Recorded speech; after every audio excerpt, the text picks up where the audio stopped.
আজ অফিস থেকে বেরোতে অনেকটা দেরি হয়ে গেল। আকাশের অবস্থা দেখে বোঝা যাচ্ছে কিছুক্ষণের মধ্যেই বৃষ্টি নামবে। বাড়ি ফেরার একটাই পথই ছিল, ট্রেন। তবে এই বৃষ্টির আবহাওয়ার কারণে ট্রেন চলাচল বন্ধ হয়ে গিয়েছে। বাড়ি ফেরার আর কোনো উপায় নেই। মনে হচ্ছে হেঁটে হেঁটে বাড়িতে যেতে হবে আমায়। তাই কি আর করার, হাঁটতে হাঁটতে রওনা হয়ে গেলাম বাড়িতে যাওয়ার উদ্দেশ্যে। তখনই হঠাৎ আকাশে বিদ্যুৎ চমকে উঠল। আমি হঠাৎ করে চমকে গেলাম। সঙ্গে সঙ্গেই বৃষ্টি নামা শুরু হয়ে গেল। বৃষ্টি আমার ছোটবেলা থেকেই খুব পছন্দের। তবে বৃষ্টির কারণে যে বিপদে পড়তে হয় সেটা একদম পছন্দের নয়। হাঁটতে হাঁটতে মাঝপথে দেখতে পেলাম একটা কদম গাছ। গাছটি দেখেই বোঝা যাচ্ছিল এটা অনেক পুরনো একটি গাছ। ভাবলাম ওটার নিচে আশ্রয় নিব। তবে বজ্রপাতের সময় যে গাছের নিচে আশ্রয় নিতে হয় না, তা কি আর করার। এখন এই গাছ ছাড়া যে কোনো গতি নেই। কদম গাছ বরাবর সামনের দিকেই রয়েছে একটা ঘন জঙ্গল। জঙ্গলটা দেখতেই গা শিউরে উঠছে। জঙ্গলটার মধ্যে এক ভয়ানক আভাস পাওয়া যাচ্ছিল। সেদিকটায় আমি বেশি খেয়াল করলাম না। আমার মাথায় এখন একটাই উদ্দেশ্য, বাড়ি ফেরার। বৃষ্টি পড়ছিল ঝমঝম করে। বৃষ্টি তার গতি থেকে 1 ইঞ্চিও নড়ছিল না। ঝমঝম করে বৃষ্টি পড়তেই রয়েছে, আর বজ্রপাত তো সঙ্গে রয়েছে। কদম গাছ বরাবর বাঁদিকে একটা রাস্তা রয়েছে বাড়িতে যাওয়ার। তবে ওই রাস্তার মাঝ বরাবর একটা ভারী গাছ পড়েছে, আর গাছটা ডিঙে যাওয়ার মতো ক্ষমতা আমার নেই। তাই আমায় বাড়ি ফিরতে হবে ওই জঙ্গলের মাঝখান দিয়েই। আমি জঙ্গলের পথটা ধরে বাড়ির দিকে যাচ্ছিলাম। কেমন যেন একটা ভয় ভয় অনুভব হচ্ছিল তখন আমার সঙ্গে রয়েছিল একটা ছাতা। এখন আমার মনে পড়ল ছাতাটা আমি মনের ভুলে ওই কদম গাছতলায় রেখে এসেছি। তাই আবার পিছন দিকে হাঁটা লাগালাম। সেখানটা পৌঁছাতেই আমি অবাক হয়ে গেলাম, কারণ সেই জায়গাটায় কোনো কদম গাছ ছিল না, আর আমার ছাতাটাও ছিল না। এই দৃশ্যটা দেখে মনের মধ্যে সৃষ্টি হচ্ছিল অজানা প্রশ্ন এবং আতঙ্ক আর ভয়। ব্যাপারটা নিয়ে বেশি মাথা ঘামালাম না আমি। আবারও সেই জঙ্গলের পথ ধরে রওনা হলাম বাড়িতে যাওয়ার উদ্দেশ্যে। হাঁটতে হাঁটতে আমি অনেকটা হাঁপিয়ে গেলাম। ভাবলাম দাঁড়িয়ে একটু বিশ্রাম নিব। বিশ্রাম নিচ্ছিলাম, এমতো অবস্থায় সামনে দিয়ে খেয়াল করলাম একজন লোক আমার দিকে হেঁটে আসছে। মনে মনে ভাবলাম তার কাছ থেকেই কিছু জেনে নেব এই জঙ্গল সম্পর্কে। তবে চোখের পলকেই লক্ষ্য করলাম সেখানে সেই বয়স্ক লোকটা তো দূরের কথা, একটা কাকপক্ষীও নেই সেই জায়গায়। আমার এটা মনে হলো আমার মনের ভুল।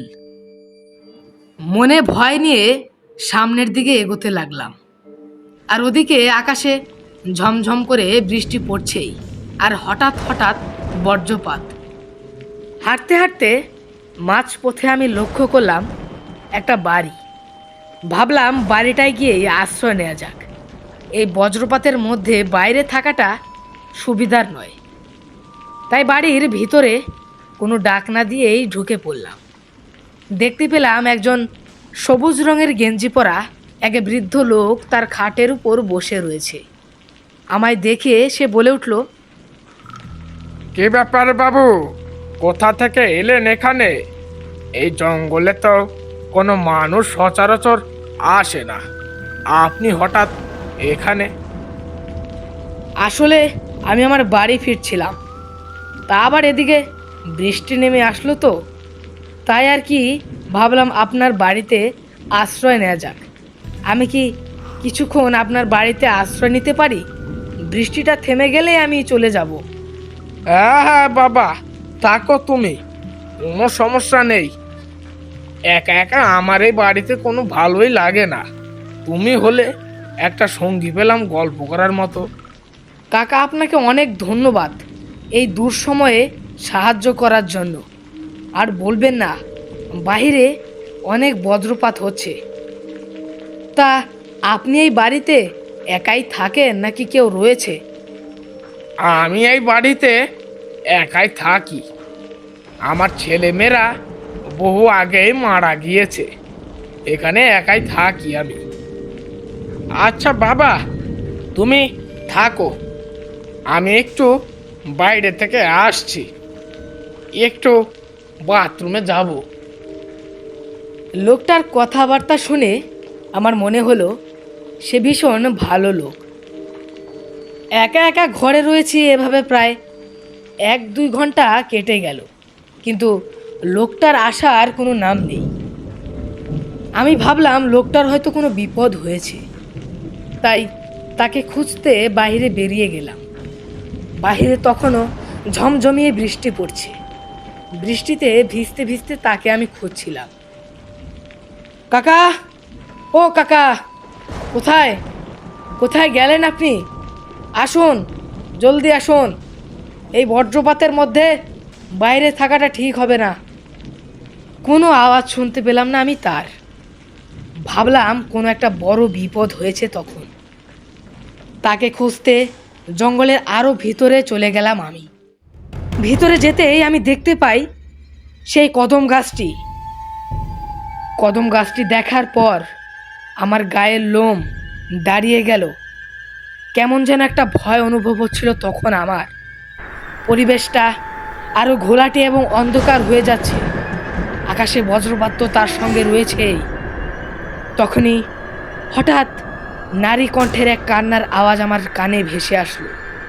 কান্নার আওয়াজটি কদম গাছের ওপর থেকে ভেসে আসছিল।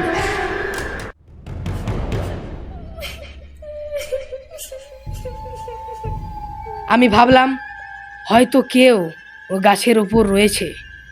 আমি বললাম, কে কে ওখানে? নামুন, জলদি নামুন, কোনো বিপদ হতে পারে আপনার। কোনো সাড়া পেলাম না তখন।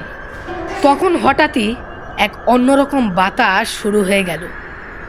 আবহাওয়ার এই অন্যরকম রূপ বদলানো দেখে আমার আরও ভয় হতে থাকে।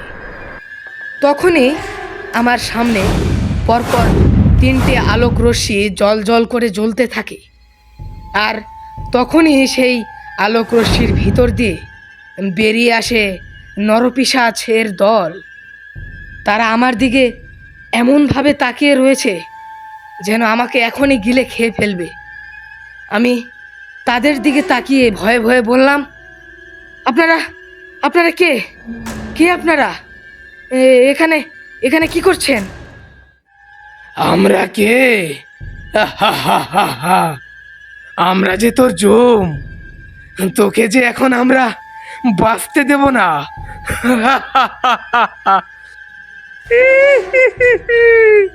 তুই তুই আমাদের কদম গাছ তলায় এসেছিস, তোকে তো এবার জ্যান্ত বাড়ি ফিরতে দেব না। আমায় আমায় ছেড়ে দিন। আমি আমি আর এই কদম গাছ তলায় আসবো না। আমায় আমায় ছেড়ে দিন। তখনই হঠাৎ আমার পেছন দিক দিয়ে সেই বয়স্ক লোকটির কণ্ঠ ভেসে আসছিল।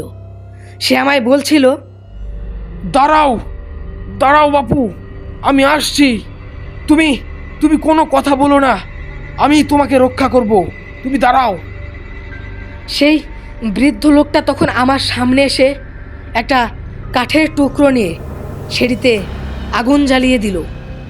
আগুনের সেই অদ্ভুত তৃপ্ততায় সেই 3টি আলোক রশ্মি থেকে বের হওয়া নরপিশাচগুলো তখনই হাওয়ায় মিশে গেল, আর সেই আলোগুলোও তখন বন্ধ হয়ে গেল।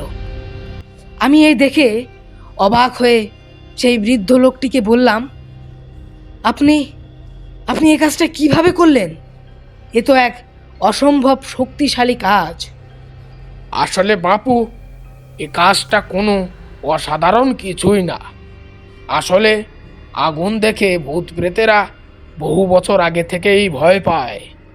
তা বাবা, তুমি যে এই কদম তলায় আসার পরও এখনো জ্যান্ত আছো, এটা তোমার সাত কপালের ভাগ্য। কারণ যে নরপিশাচগুলিকে তুমি দেখছো, তাদের ছেলে মেয়েকে সন্ত্রাসরা ধরে এনে এই গাছে ঝুলিয়ে পিটিয়ে মেরে ফেলেছিল। তখন থেকেই এই গাছতলা দিয়ে যে যায় তাকেই তারা মেরে ফেলে।